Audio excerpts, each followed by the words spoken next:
نبی سردارا دوست کردگارا څومره بهترین السلام علیکم ورحمت الله وبرکاته.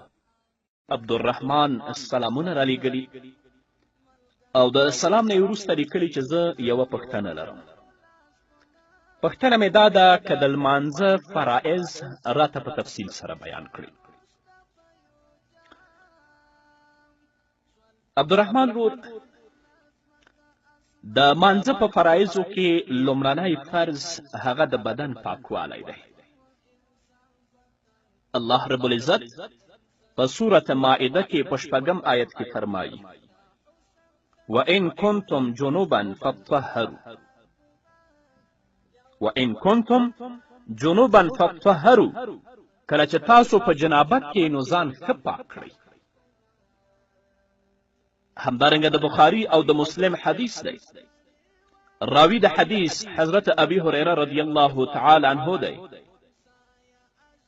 هغه فرمایي چې نبی کریم صلی الله علیه وسلم فرمایي لا يقبل الله صلاة احدكم اذا احدث حتى يتوضأ. نبی کریم صلی الله علیه وسلم فرمایي نه قبلوي الله تعالی په تاسو کې مونځ د یو کس کله چې دی بې اودسه شي تر هغې چې اودس نه وي کړی. همدارنګه د مسلم حدیث دی. راوی د حدیث ابن عمر رضی الله تعالی عنهما دی. هغه فرمایي إني سمعت رسول الله صلى الله عليه وسلم يقول لا تقبل صلاة بغير طهور. عبدالله ابن عمر فرمایي چې د نبی کریم صلی الله علیه وسلم نه مې اورېدلي چې رسول الله صلی الله علیه وسلم به فرمایل هیڅ یو مونځ هم بغیر د اودس نه قبلیږي. نو د مانځه په فرایضو کې لومړنی فرض هغه د بدن پاکوالی دی. نو چې د چا بدن پاک نه وي د جنابت او د بې اودسي نه د هغه لمونځ صحیح نه دی. دویم فرض هغه د جامو پاکوالی دی. الله رب العزت په سورة مدثر کې په 4 آیت کې فرمایي وثيابک فطهر او جامې خپلې پاکې ساته. همدارنګه امام احمد رحمه الله په خپل مسند کې د حضرت جابر بن سموره رضی الله تعالی عنه په روایت سره د نبی کریم صلی الله علیه وسلم یو حدیث را نقل کړی. فرمایي قال سأل رجل رسول الله صلى الله عليه وسلم أصلي في ثوب الذي آتي فيه أهلي قال نعم إلا أن ترى فيه شيئا فتغسله. جابر بن سموره فرمای چې یو کس د نبی کریم صلی الله علیه وسلم نه پوښتنه وکړه آیا زه په هغو جامو کې لمونځ کولی شم په کومې جامو کې چې زه جما کوم یا په کومو جامو کې چې خپل کور والا ته راتګ کوم؟ نبی کریم صلی الله علیه وسلم وفرمیل هو که ته پکې څه شی یعنی نجاست ووینې نو هغه به ووینځې. نو د نبی کریم صلی الله علیه وسلم د دې حدیث نه او د الله رب العزت د کلام نه معلومیږي چې د جامو پاکوالی دا د منځه په فرایضو کې یو فرض دی چې جامې نجسې وي که هغه هر رنګه نجاست وي په هغه جامو باندې لمونځ نه دی صحیح. همدارنګه د ابو داود، نسائی او د ابن ماجه حدیث دی. راویه د حدیث ام قیس بنت محسن ده. هغه فرمایي سألت رسول الله صلی الله علیه وسلم عن دم الحیض یصیب الثوب قال حکیه بضلع وأغسليه بماء وصدر. قال حكيه بضلع واغسليه بماء وصدر. ام قیس فرمای چې ما د نبی کریم صلی الله علیه وسلم نه د حیض د وینې په باره کې پوښتنه وکړه کله چې هغه په جامه ولګي. نو نبی کریم صلی الله علیه وسلم وفرمایل چې هغه په ډکي باندې وتوږه او په اوبو او د بیرو په پاڼو یې ووینځه. هدف دا دی چې هغه کم اثرات د هغه په جامو کې دي هغه ختم کړه، وروسته د هغه بیا خپل لمونځ وکړه. او که د هغې اثرات په جامو باندې باقي وي ښکاري، نو په هغو جامو کې بیا لمونځ صحیح نه دی، ځکه د مانځه په فرایضو کې بل فرض هغه د جامو پاکوالی دی. همدارنګه دریم فرض د لمانځه هغه د ځای پاکوالی دی. الله رب العزت په سورة بقره کې 125 آیت کې فرمایي: وعهدنا إلى إبراهيم وإسماعيل أن طهرا بيتي للطائفين والعاكفين والركع السجود. او وعده اخیستې وه موږ د ابراهیم او د اسماعیل علیهم السلام نه چې پاک به ساتئ کور زما د پاره د طواف کوونکو، اعتکاف کوونکو او رکوع او سجده کوونکو.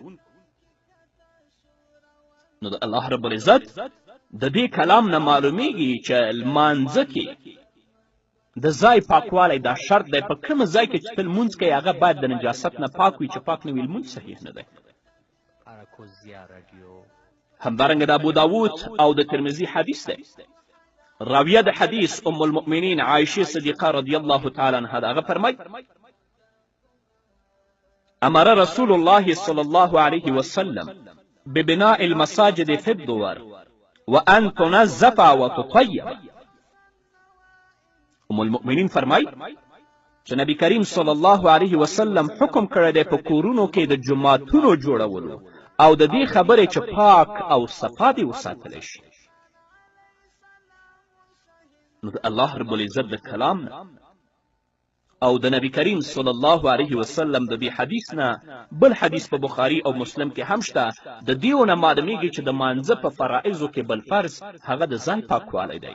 په کوم ځای کې چې ته لمونځ کوې هغه باید د نجاست نه پاک. همدارنګه د مانځه د فرایضو نه بل فرض هغه د عورت پټول دي. الله رب العزت په سورة اعراف کې 1 آیت کې فرمایي: خذوا زینتکم عند کل مسجد. مفسرین لیکي چې مخکې به خلکو د کورونه د کعبې نه طواف کوه او دوی به عرات ول، لوڅ به ول، عورتونه به یې لوڅ ول. نو الله ورته وایي خذوا زینتکم عند کل مسجد، یعنې خپل عورتونه پټ کړئ. یعنې د هر لمونځ دپاره بهتر لباس واغوندئ، ښایسته لباس واغوندئ، خپل عورتونه پرې پټ کړئ. همدارنګه د ابو داود د ابن ماجه او د ترمذي حدیث دی.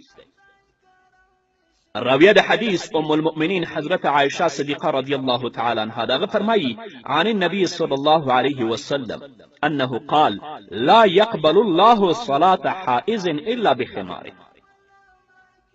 ام المؤمنین فرمایي چې نبی کریم صلی الله علیه وسلم فرمایلی دي نه قبلوي الله تعالی مونځ د بالغې ښځې مګر په لوپټه کې. یعنې هدف دا چې کله یوه پیغله خور لمانځه ته درېږي د هغه ویښتان او د هغه سر به ټول په هغه ټکري او لوپټه کې پټ وي. همدارنګه د ابو داود او د نسائی حدیث دی چې حاکم دا صحیح ګڼلی. راویه د حدیث دلته ام سلمه رضی الله تعالی عنها د هغه فرمایي: انها سألت النبي صلى الله عليه وسلم أتصلي المرأة في درع وخمار ليس عليها إزار؟ قال: إذا كان الدرع سابغا يغطي ظهور قدميها. د ام سلمین روایت دی چې هغې د نبی کریم صلی الله علیه وسلم پوښتنه وکړه: آیا یوه ښځه په څادر او لوپټه کې بغیر د لونګ نه مونځ کولی شي؟ محمد رسول الله وفرمایي: هو، چې څادر دومره لوی وي چې د زنانې د قدمونو باندې رسي او د هغې قدمونه پکې پټ شي. د الله د کلام نه او د نبی کریم صلی الله علیه وسلم د دې احادیثو نه معلومیږي چې په لمانځه کې د عورت پټول دا فرض دي. که د عورت لږه حصه هم په لمانځه کې که د ورور وي او د خور وي ښکاره شي د هغه لمونځ صحیح نه دی. همدارنګه د مانځه په فرایضو کې بل فرض هغه قبلې ته مخ کول دي. الله رب العزت په سورة بقره کې په 144 آیت کې فرمایي فولي وجهك شطر المسجد الحرام وحيث ما كنتم فولوا وجوهكم شطره پس وګرځوه مخ خپل په طرف د مسجد حرام او کم ځای کې چې یی تاسو نو وګرځوئ مخونه خپل په طرف د هغې. همدارنګه د بخاري او د مسلم حدیث دی. راوی د حدیث حضرت ابي هريره رضی الله تعالی عنه دی. هغه فرمای عن النبي صلى الله عليه وسلم قال اذا قمت الى الصلاه فاسبغ الوضوء ثم استقبل القبله. ابو هريره رضی الله تعالی عنه د نبی کریم صلی الله علیه وسلم نه روایت کوي. فرمایي کله چې ته د مونځ اراده وکړې نو کامل اودس وکړه او بیا قبلې طرف ته مخ کړه. همدارنګه د بخاري او د مسلم بل حدیث دی. راوی د حدیث حضرت براء رضی الله تعالی عنه دی. هغه فرمایي صلینا مع رسول الله صلی الله علیه وسلم نحو بيت المقدس 16 شهرا أو 17 شهرا ثم صرفنا نحو الكعبة. براء ابن عازب فرمای چې موږ د نبی کریم صلی الله علیه وسلم سره 11 میاشتې بیت المقدس طرف ته مونځ وکړه بیا موږ راوګرځولی شو کعبې طرف ته. الله ورته وایي فولي وجهك شطر المسجد الحرام. نو د الله د کلام نه او د نبی کریم صلی الله علیه وسلم د احادیثو نه دا معلومیږي چې په مانځه کې یو فرض هغه قبلې ته مخ کول دي. همدارنګه د مانځه په فرایضو کې بل فرض نیت کول دي. الله رب العزت په سورة بینه کې 5 آیت کې فرمایي وما امروا الا ليعبدوا الله مخلصین له الدین. او حکم نو شوی دوی ته مگر د دې چې عبادت وکړي د الله په داسې حال کې چې خاص کوونکي وي الله تعالی لره په عبادت سره. عبادت خاص الله لپاره وي. همدارنګه د بخاري او د مسلم حدیث دی. راوی د حدیث امیر المؤمنین عمر بن خطاب رضی الله تعالی عنه دی. هغه فرمایي قال رسول الله صلی الله علیه وسلم انما الاعمال بالنیات. د عمر فاروق نه روایت دی. فرمایي چې نبی کریم صلی الله علیه وسلم فرمایلی دي بېشکه دارومدار د اعمالو په نیتونو باندې موقوف دی. خو دا ضرور نه دی چې کله ته مانځه ته درېږې ضرور نیت په ژبه باندې وکړې. هغه لمانځه ته چې ته درېږې که هغه فرض وي که سنت وي چې د هغه فرضو تعداد او د وقت تعین په خپل زړه کې وکړي الله اکبر ووایې دا ته کفایت کوي. ځینې ورونه یې هلته جمع ولاړئ نیت مې وکړ نیت مې وکړ تکبیر تحریم هم ترې تېروي حتی ځینې نه خو رکعت هم تېر وي. همدارنګه د مانځه په فرایضو کې بل فرض هغه د وقت پیژندل دي. الله رب العزت په سورة نساء کې 103 آیت کې فرمایي ان الصلاة كانت على المؤمنین کتابا موقوتا. بېشکه مونځ فرض کړی شوی دی په مؤمنانو باندې په وقت مقرر، یعنی په مقرر وخت باندې. که دا اوس ته د ماسخوتن د مانځه وخت نه دی ماسخوتن مونځ که یې کېږي نه کېږي، د ماښام د لمانځه وخت نه دی تی که یې کېږي نه کېږي که نه، بلکې د الله رب العزت له طرفه په مؤمنانو باندې مونځ په مقرر وخت باندې فرض شوی دی. همدارنګه د مسلم حدیث دی. راوی د حدیث حضرت عبدالله بن عمر رضی الله تعالی عنه دی. هغه فرمای عن النبي صلى الله عليه وسلم قال وقت الظهر ما لم يحضر العصر ووقت العصر ما لم تصفر الشمس ووقت المغرب ما لم يسقط ثور الشفق ووقت العشاء إلى نصف الليل ووقت الفجر ما لم تطلع الشمس. نبی کریم صلی الله علیه وسلم فرمای د ماسپښین وخت تر هغې پورې چې د مازدیګر وخت نه وي داخل شوی، او د مازدیګر وخت تر هغې پورې چې لمر نه وي زیړ شوی، او د ماښام وخت تر هغې چې شفق نه وي پرېوتی، او د ماسخوتن وخت تر نیمې شپې پورې دی، او د سحر د مونځ تر هغه وخته پورې چې لمر نه وي راختلی. د لمانځه په فرایضو کې بل فرض هغه د وخت پیژندل دي. که څوک وخت ونه پیژني د هغه لمونځ صحیح نه دی. دا اوس د ماښام مونځ کېږي نه کېږي که نه. همدارنګه د مانځه په فرایضو کې بل فرض هغه تکبیر تحریمه ده. الله فرمایي په سورة مدثر کې په 3 آیت کې وربک فکبر، او د خپل پروردګار لویي بیان کړه الله اکبر ووایه. که یو څوک تکبیر تحریمه ونه کړي لمونځ وکړي د هغه لمونځ صحیح نه دی. همدارنګه د ابو داود او د ترمذي حدیث دی. راوی د حدیث امیر المؤمنین حضرت علی کرم الله وجهه دی. هغه فرمایي عن النبي صلی الله علیه وسلم قال مفتاح الصلاة الطهور وتحريمها التكبير وتحليلها التسليم. حضرت علی کرم الله وجهه فرمایي چې نبی کریم صلی الله علیه وسلم فرمایلی دي چې د مونځ کلي طهارت دی او دس دی، او د مانځه تحریم یعنی داخلېدل تکبیر دی، او د مانځه تحلیل یعنی وتل سلام دی چې سلام وګرځئ د مانځه نه وځي. همدارنګه د بخاري او د مسلم حدیث دی.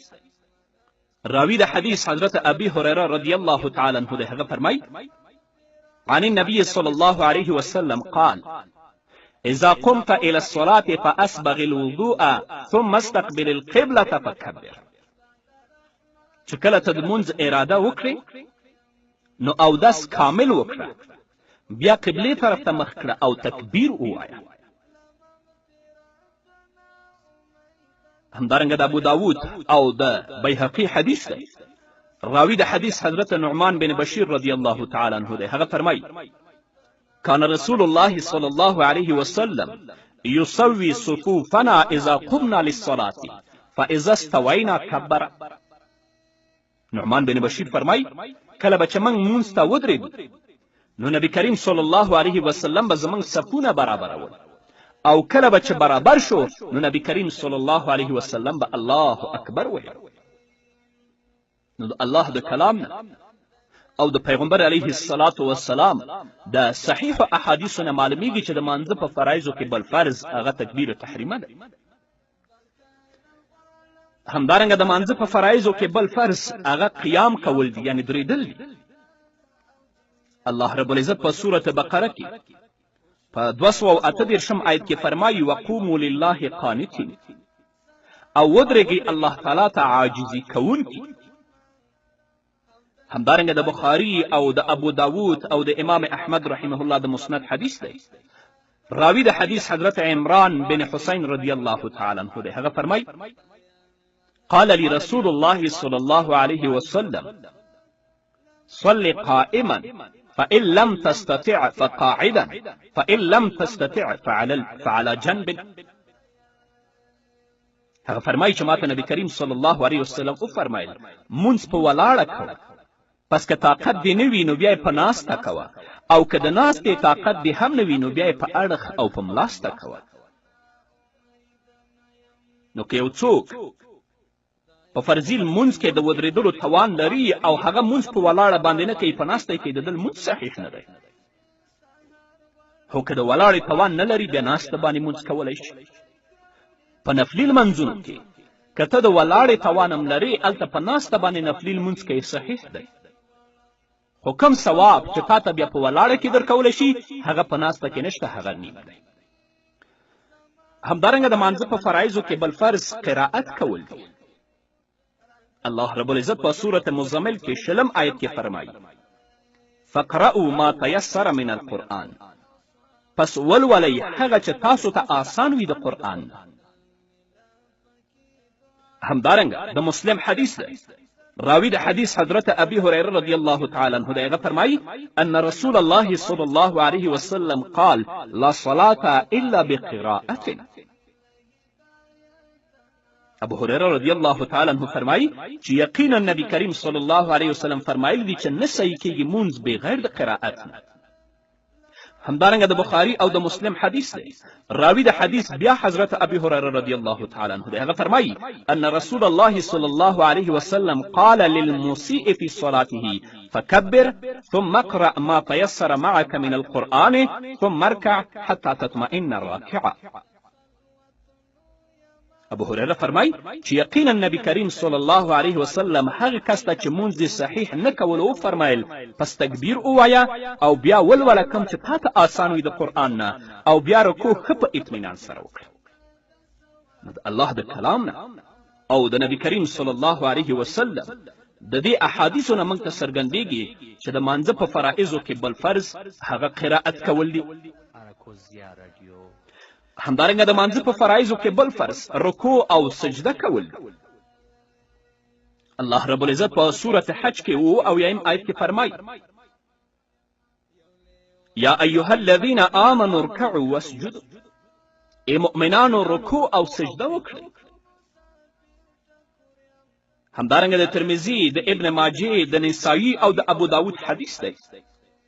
راوی د حدیث ابن مسعود رضی الله تعالی عنه دی. هغه فرمایي قال رسول الله صلى الله عليه وسلم لا تجزئ صلاة لا يقيم الرجل فيها صلبه، لا تجزئ صلاة لا يقيم الرجل فيها صلبه في الركوع والسجود. نبی کریم صلی الله علیه وسلم فرمایي نه صحیح کېږي مونځ د هغه کس چې په رکوع او سجده کې ملا نه نیغوي، یعنی رکوع او سجده په سمه طریقې سره نه کوي. د الله د کلام او د نبی کریم صلی الله علیه وسلم د دې حدیث نه موږ ته څرګندېږي چې په لمانځه کې رکوع او سجده فرض ده. ځینې ورونه دي چې کله رکوع ته لاړ شي نو په صحیح طریقه باندې رکوع نه کوي بلکې لږ سر راټیټ کړي بیرته اوچت شي، او ځینې ورونه او خویندې چې سجدې ته لاړ شي نو د دویمې سجدې نه سر راپورته کړي لږ غوندې بیرته بلې سجدې ته لاړ شي او هغه سجده یې په صحیح طریقه سره نه وي نو د ده لمونځ نه دی صحیح. همدارنګه د لمانځه په فرایضو کې وروستنی فرض هغه د آخري قاعده ده د تشهد په مقدار. امام احمد رحمه الله په خپل مسند کې، همدارنګه ابو داود د عبدالله ابن مسعود رضی الله تعالی عنه په روایت سره یو حدیث را نقل کړی چې هغه ته حدیث التشهد ویل کېږي. اذا قلت هذا او قضيت هذا فقد قضيت صلاتك ان شئت ان تقوم فقم وان شئت ان تقعد فاقعد. عبدالله ابن مسعود نه د تشهد په حدیث کې مروي دی. هغه فرمایي چې کله تا دا تشهد ولستلو یا د دې په اندازه کېناستې نو تا خپل لمونځ تمام کو. اوس که ودرېدل غواړې نو ودرېږه او که کېناستل غواړې نو کېنه.